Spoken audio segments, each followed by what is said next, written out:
Hello and welcome to my galley. I am Chef Sandy. I'm the chef aboard a 62-foot luxury catamaran sailing in the Virgin Islands in the Caribbean. And today we're here to make one of my favorite dishes to prepare aboard. And this is actually one of the most requested recipes that I get from my guests. So the first thing we'll start with is a crab cake over a quinoa Farmers Market salad. And then we're going to make a little brown butter chocolate chip cookie for dessert. Okay?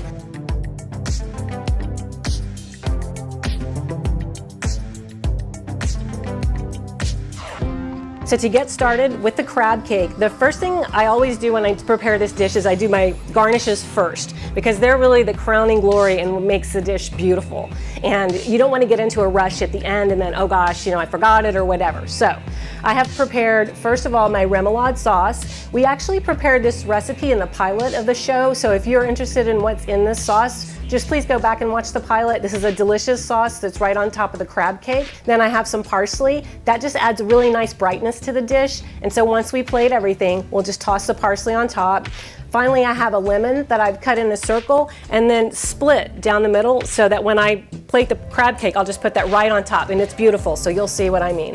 One thing that's super important is when you do these, please pull out the lemon seeds. There's nothing more disappointing than when you go to a nice restaurant and you have a lemon garnish and it has seeds in it. So I did that, made sure those seeds are gone. So the first thing we'll do, I have my red pepper, all julienne. I'm just gonna give this a little dice, just to give a little technique quickly with this knife skill. So we'll hold our chef's knife this way, not with your finger out, that's dangerous, and you don't have much control. So we'll hold our knife this way, put our knuckles out, lead with that middle knuckle, and we'll just give this a fine dice. We'll just kind of rock back and forth with the knife, and then we will just dice up our red pepper. We don't need too much, so I'm gonna stop right about there. That's about a tablespoon, and I'm just going to add this to my mixing bowl. I've already diced up a lot of my other components just to save a little bit of time. So I'm gonna put in about a tablespoon of diced green onion, so that's all set.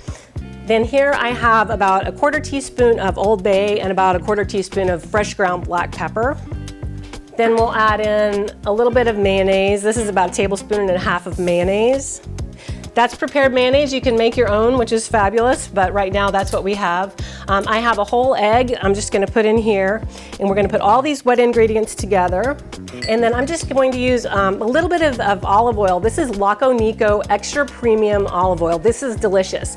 It's got a very rich flavor, whether you're having it on a baguette or in a dish like this. This just adds a whole other flavor dimension. So I highly recommend it. It's a beautiful product. It's Laconico Extra Virgin Olive Oil. So we'll just add about a quarter teaspoon there.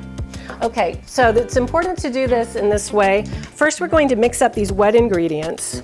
And the reason that we do these first is because we have a beautiful lump crab right here, and you can see how big those pieces are. That is a jumbo blue lump crab. It's an expensive ingredient, and it really is what makes this dish shine. So we don't want to break up those lumps as we mix our wet ingredients. So that's why we're just going to put all these together. Now we're going to come back in and we're going to get our crab and put him in there. And now we'll just gently fold in so we mix everything. I've been making this dish for a long time, and I've learned that we will add some panko in here to kind of get everything to come together. But when I mix the panko in before this step, it just doesn't work out as well. So now this is all folded and incorporated. I'm going to take about a third of a cup of panko. I like to use seasoned panko. If you don't have seasoned panko, you can use the plain kind, but I would definitely season it with the little Italian seasoning, salt and pepper, maybe a little garlic, okay? So we'll just put this in and we'll fold this. Okay, that looks beautiful. Once we're finished with that, we are going to season it with a little bit of sel de fleur, and then we will set this aside and we will let these flavors marry. Okay, so here's my beautiful salt, and we'll just add that right in. Okay, excellent. Now you might notice this extra little ramekin. What's that about? That is going to be used to coat the crab cakes when we're ready to cook them.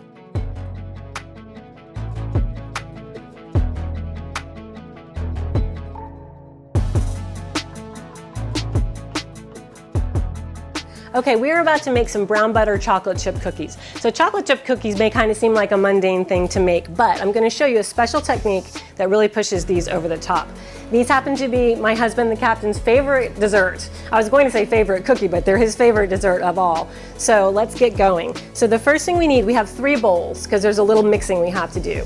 First we'll take this is a 1.75 cups of all-purpose flour, and we're going to be mixing that with a teaspoon of baking soda. So we want to go ahead and get our whisk and just mix these together. We want to make sure our dry ingredients are well mixed because that's going to give us a more consistent cookie batter. So we'll just toss these around. Also, when we're mixing dry ingredients like this with flour, we don't run the risk of activating the proteins in the flour, which can make the flour tough and activate the gluten, okay? So we'll whisk our dry ingredients. That's great. We'll set those aside. Now I have a cup of white sugar and a cup of brown sugar. And we're going to put these in a bowl. We'll just mix them together a little bit. Okay, and then we're just going to add a pinch of sel de fleur. It's probably about 1/4 teaspoon. I like to have a little pop of that salt in my cookies. So there we go. Okay, so beautiful. Let's set that aside. Now here comes the secret ingredients. Okay, we're going to put our pot on flame. This is a saucepan that we want to have at a medium-high heat, okay? And what we're going to do is we're going to be browning some butter. So we will just pop, this is 5 tablespoons of butter. I like to use salted butter. I know some chefs prefer unsalted, but that's how I roll. So there you have it. You're welcome to use unsalted butter, but I would maybe suggest just a little pop of extra salt in your batter. Okay, so we're going to melt this butter, and then we're going to take it a step further. Once it melts, we're actually going to brown it. So we're going to let the milk solids in the butter just kind of start to caramelize, and they will start to smell nutty, and it's fabulous. So that'll take just a minute, but we got that going. It's happening pretty quickly here. So I'm just going to break this up into smaller pieces to kind of expedite things. Now, once we get this browned, we'll be combining it with these sugars, and then we will do a series of, we'll whisk it together a couple of times and we'll kind of let it rest for a minute. It's a little, it likes to be babied, but that's what makes the recipe special. Okay, so our butter is at the perfect point. It is beautiful, it's foamy, which is what you want to see. And also, if you can see down beyond the foam, it's turning a beautiful brown. So I'm just going to leave it on here just a second longer because it's really ready, but I just want to smell it. Oh yes, I can smell that nutty, ooh, it's exciting. Okay, it's perfect, I'm pulling it, and what we're going to do now is this will be our final mixing bowl. I know there are a lot of bowls involved here, but this is the final bowl. So we'll bring all of our butter in there. Okay, now to that, we will add another 8 tablespoons. I know it's a lot of butter. This is just butter that's softened. It's just been sitting out at room temperature. And the reason that you want to brown some of it and then have some of it sitting at room temperature is because this room temperature butter is going to bring down the temperature of the butter that we browned, okay? And that's important because we're going to be putting the chocolate chips in, and we want to make sure that it doesn't melt them.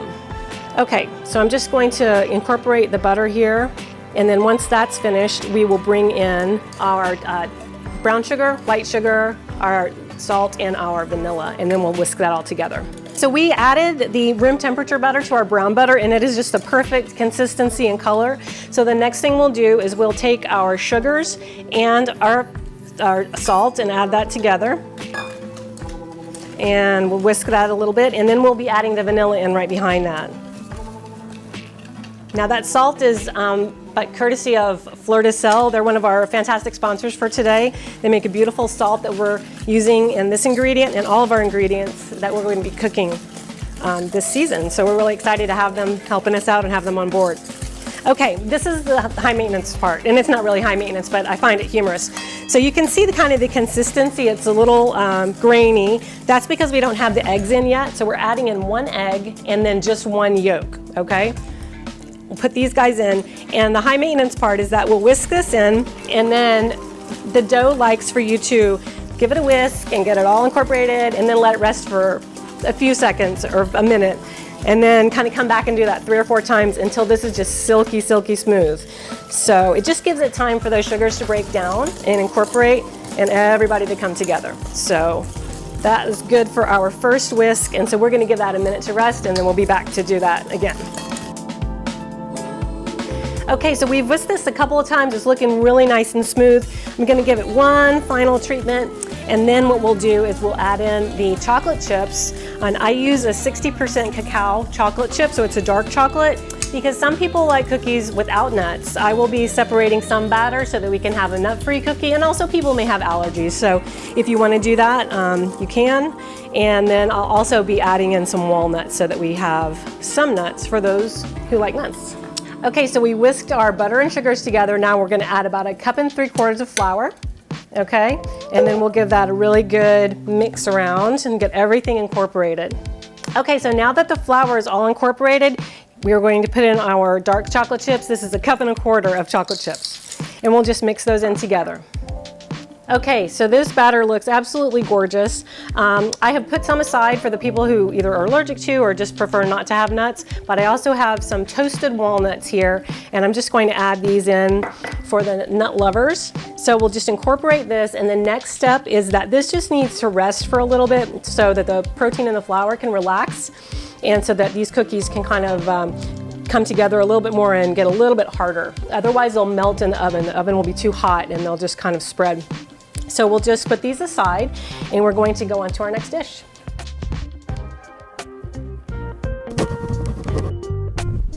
Experience the wonder of a holiday at sea in the Virgin Islands or New England on your very own private yacht. You'll experience a fantasy-filled week of white sand beaches, amazing sunsets, gourmet meals, and the best time you can possibly imagine. Make memories with your friends and family that you will never forget.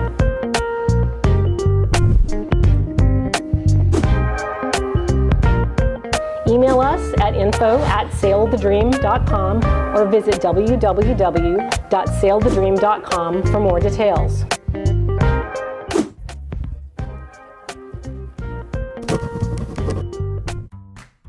Have you ever said, "I'll take that dream vacation someday"? Well, at Cool Cat Charters, someday is now.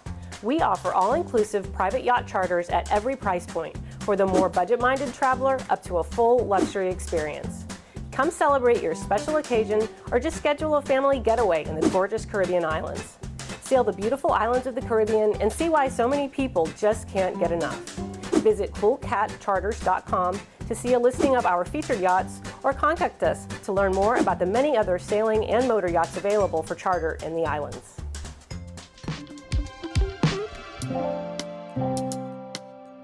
Okay, we are back and we are going to do our quinoa salad. So this is a beautiful salad. High protein, is really healthy. A lot of times my charter guests really want to have a healthy menu while they're bored, and I love that. So this one is one that they absolutely love. I mentioned before, this is a recipe that everybody asks for, and it's really simple. So we'll start with making some quinoa. So this is 1/2 cup of water. And then to that, we'll just add 1/3 cup of quinoa. And I didn't really know much about quinoa when I started chefing on the yacht. And it turns out the quinoa is so forgiving. I just love it.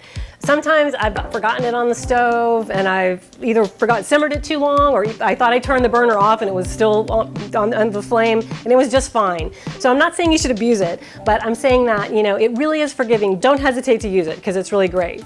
To this, I'm going to add just a touch of sel de fleur.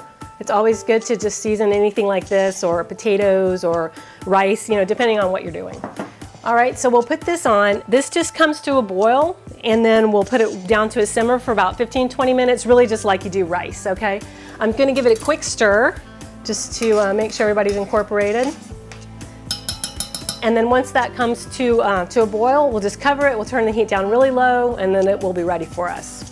In the meantime, we are going to work on charring up some veggies for our salad.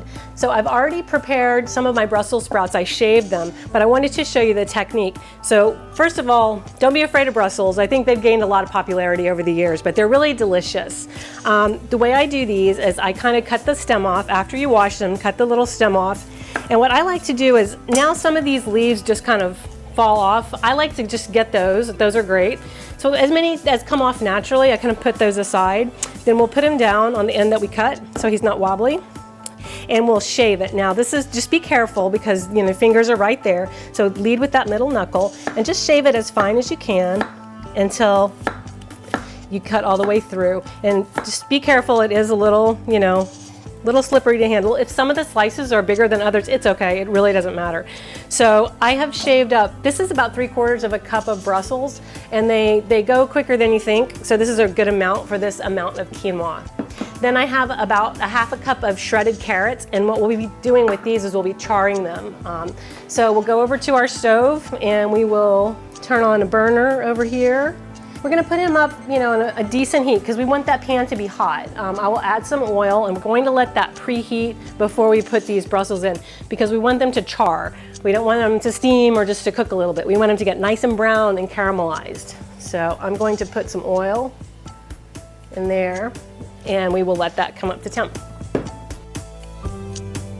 Okay, so our quinoa reached a boil, so I moved it over to low burner, so it's just going to sit there and simmer 15 to 20 minutes, and in the meantime, we're going to work on making our charred Brussels and carrots. So I have a pan here with just some flavor neutral oil. This happens to be vegetable oil, and it's pretty hot. You can kind of see it smoking, so that's awesome. And so now we're gonna throw in some of our Brussels. That's excellent. So that is the perfect temperature. So you can hear it kind of popping a little bit. That's just perfect. We want to make sure not to overcrowd this pan. You're going to hear me say that a lot, okay, because it's really a big deal, and you just want to make sure not to put too many cold or cool things in your pan because it will crash the temperature, and then things will start to kind of stew or steam instead of cook and char and sear, and that's what we love. The charring and the searing. Okay, so those guys are going. I am going to add a little bit of salt de fleur. Here she is. All right, again, thanks to our sponsor for the beautiful salt. And that's excellent. So they're starting to get brown. They smell really good. Wish you guys could all smell it. And we'll just let these go. So we'll toss those around every now and then. And I have to just get my little guys that I shaved off before. All right, now while those are cooking, we're gonna move on. We're gonna make a really simple dressing for our quinoa salad, okay?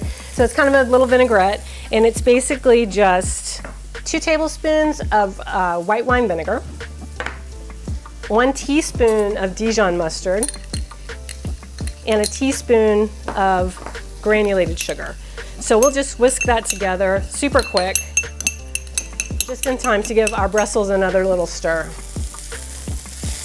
All right, oh look, they're starting to turn brown, and that is exactly what we want to see. Okay, we'll let them go back to doing their thing, and what we will do now is I have some roasted pistachio nuts. So I just want to give these a rough chop. I roasted these ahead of time, but in order to do that, just put them into a dry pan, no oil needed.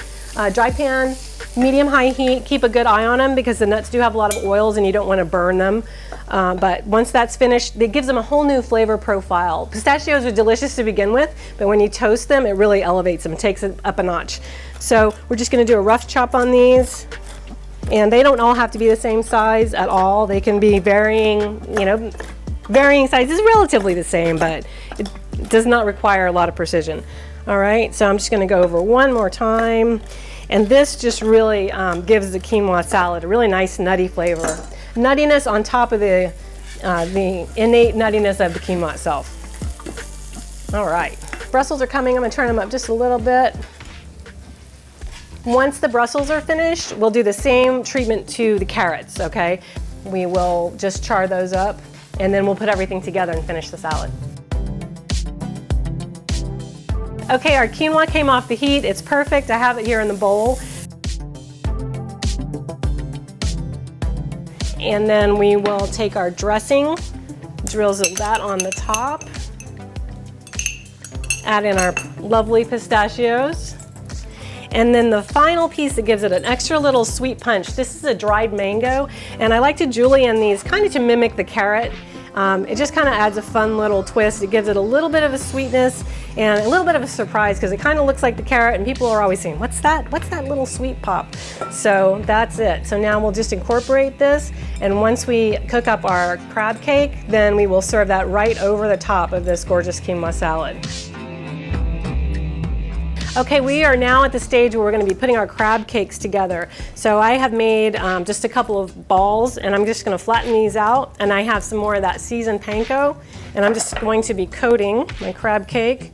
And if a little bit falls off, that's fine, I'll use it on the other side. So we're just going to coat this up, press it in, and they just look absolutely perfect. All right, and now I have my pan on the heat. And once that pan is up to temp, which it almost is, I'm gonna go ahead and put in my first crab cake. Beautiful. All right, I can hear it sizzling. I'm just doing serving for two today, so we're just gonna do the same with the panko. Coat him on both sides, and then as soon as these come off, we'll be ready to plate. I hope everybody's hungry.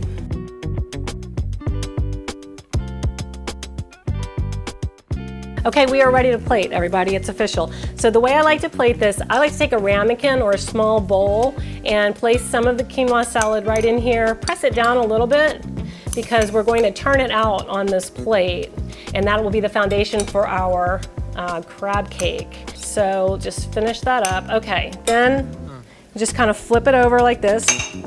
And it doesn't have to be perfect. If it falls over a little bit, that's okay, because when we place the crab cake on top, we're gonna press it down a little bit, okay? Look how beautiful that is though, I love it. Okay, this tricolor quinoa, that's my favorite one. I wanted to mention that. The tricolor, the white one is great, but it's a little plain, so I like the multicolored one. Our crab cake's on top, it's looking beautiful. We're going to take that remoulade sauce that we made, that recipe in the pilot, just a little dollop right on top. Then I like to take a lemon. I mentioned I had cut these up already and sliced them. I just like to kind of fan it out like this. And then I like to hit that with a little parsley. This just really brightens it up. It's beautiful, but it also brightens up the dish a lot. And it is fabulous. So there is our crab cake over Farmers Market Quinoa Salad. Okay, everybody, we finished with our beautiful dish. We have our crab cake over Farmers Market Quinoa Salad with the remoulade on top, and our chocolate chip cookies are fresh out of the oven. They look beautiful. I'm just gonna plate a couple of them right here, and then I'm going to finish them off with this beautiful salt. It's a finishing salt, so this is a large grain salt. It's really intended to finish dishes and just be added just a little bit on top, just to give it a little punch, a little texture, and that little bit of salty flavor. So there we have it. Please enjoy, and I hope to see you again next time. Please follow me at Yacht Chef Sandy. My website is yachtchefsandy.com. You can also find me at sailthedream.com. So I look forward to hearing from you. Please let me know what you'd like to see me cook next. Thanks a lot.